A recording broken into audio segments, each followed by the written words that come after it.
Sejam bem-vindos a mais um Book Free Brain 5.1.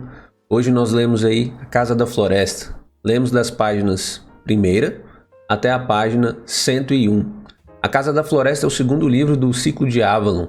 Então, como já havia falado antes, a gente vai passar por todo o ciclo de Avalon. Como terminamos as Brumas, agora a gente inicia A Casa da Floresta. A história da Casa da Floresta é situada no início da formação da Ilha de Avalon. Então, a gente vê ali os primeiros anos do Império Romano e conta o romance entre Eilã, que é a futura grã-sacerdotisa, e Gaius, que é filho de um oficial romano. Nessas 100 primeiras páginas, o que a gente viu foi os romanos invadindo a Britânia e aí já daquele jeito, né, matando e estuprando as mulheres ali. Esse evento foi situado alguns anos antes e aí anos depois a gente vai ver Gaius, né, que é o filho do oficial romano. Ele cai numa armadilha e acaba tendo que ser tratado pelas pessoas que vivem ali naquele local. E é lá onde ele conhece Eilã, onde ele acaba se apaixonando por ela. E quando ele volta para onde o pai dele está, ele pede para o pai para que envie um pedido de casamento. E o pai da Eilã acaba recusando esse pedido de casamento. E isso é o que finaliza essa primeira parte, essas primeiras 100 páginas que são simplesmente introdutórias. A experiência dessas 100 páginas foi tranquila, assim, não trouxe muitos elementos, né? Então não deu para cravar ali uma impressão tão certeira do livro, mas foi uma leitura tranquila. Antes da gente ir para as reflexões, eu gostaria de te pedir, se você gosta do nosso conteúdo, gosta da nossa proposta de refletir a partir de livros, se inscreva no canal, compartilhe com seus amigos, deixe a sua curtida se você realmente está gostando e se você também quiser, comente aí embaixo sobre o que você achou do livro, o que você achou das 100 primeiras páginas e se isso trouxe alguma reflexão para você. Bom, o que eu pude perceber que saltou aos meus olhos nessas 100 primeiras páginas foram poucas coisas, na verdade, né? A gente tem ali o início, os romanos entrando nessa parte da Britânia e já daquele jeito, né? Como sempre, é tão estranho isso, a gente perceber que toda vez que há algum contexto de guerra onde uma pessoa pode exercer poder sobre a outra, sempre é com violência e com extrema crueldade, né? Então, uma das coisas extremamente comuns nesse tipo de situação é os homens ali, ao ver as mulheres à mercê deles, eles sem nenhum tipo de escrúpulo ou de piedade vão ali e começam a estuprar as mulheres, né? Isso na nossa história é algo corriqueiro, né? Algo extremamente comum de se ver e ainda hoje a gente tem isso, né? Em várias situações, em vários tipos de história, a gente consegue perceber que quando há essa disparidade de poder, geralmente tem esse tipo de situação, onde o homem ali, por conta do poder, por conta da situação onde ele está em superioridade, ele acaba deixando ali os seus, talvez, desejos mais ocultos, ou não tão ocultos assim, ficarem à flor da pele e praticar o mal. Outra coisa curiosa que os romanos faziam também ali, situado nesse livro, é que eles traziam histórias de outros povos, aparentemente para direcionar o pensamento das pessoas que viviam ali em Roma. Então eram histórias estranhas, assim, provavelmente não verdadeiras, mas que isso acabava fazendo a cabeça das pessoas que consumiam esse tipo de conteúdo, né?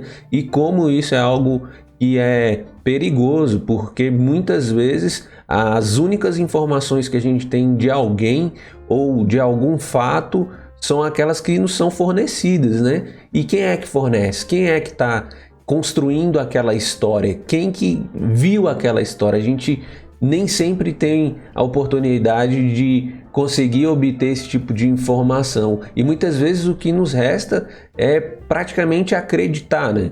Porque ou a gente acredita nisso ou a gente procura ver com os próprios olhos, o que é praticamente impossível, já que a gente não consegue estar em todos os lugares ao mesmo tempo. Então, muito cuidado com as coisas que você lê, muito cuidado com as coisas que você ouve. E a gente vive nessa era, né? Na era da fake news, então a gente precisa sempre olhar e conferir as coisas que a gente está consumindo, porque isso em situações maiores pode ali determinar o destino de algumas pessoas ou talvez de muitas que são guiadas por aquele tipo de informação. E aí a gente passa para o Gaius, né, que foi um personagem que esteve nessas 100 páginas bem presente, um dos personagens principais da história. Ele acaba caindo numa armadilha de javali e ali ele é resgatado por Eilã e a sua família. E aí tem uma coisa interessante, que Gaius era romano, parte britânico, digamos assim, porque a sua mãe era do povo siluro, que estava situado ali na Britânia. Só que ele fica com medo do que podem fazer com ele e ele acaba omitindo que ele era um romano de fato, já que a Roma ali estava entrando para dominar aquele local. E obviamente, né, quem está sendo dominado não gostava dessa ideia de jeito nenhum, então era considerado como inimigo de Roma. E aí o que salta aos olhos é Gaius perceber que, por conta das tradições, um hóspede não seria de nenhuma forma violentado ou tratado mal de alguma maneira, e que mesmo que ele falasse que ele fosse romano, ele ainda assim teria essa saída para que a situação não saísse do controle. Então isso é bem interessante, assim, perceber que alguns povos ainda, mesmo em situações de guerra, em situações de conflito, eles olham para o ser humano baseado em algumas tradições e o tratam da forma como deveria ser, né? Com hospitalidade, com companheirismo. E mais uma vez, né, aquela questão da guerra, ela é sempre muito sem sentido e sem finalidade. E aí uma outra coisa interessante sobre o Gaius também é que quando ele volta para onde o pai está, o pai fala assim: não, você vai ter que casar porque você já chegou aos 19 anos, então você tem que casar logo. E na história anterior das Brumas de Ávalo, isso era muito presente, assim, principalmente para as mulheres, né? Era quase que uma obrigação, assim, as meninas chegavam ali aos 15 anos, 14 anos e elas já tinham que casar logo. Eu achei estranho, assim, isso também acontecer com um homem, né? Já que uma sociedade bem masculina, assim, eu diria, né? Bem patriarca, os homens geralmente têm algum tipo de privilégio, mas o que foi estranho nisso?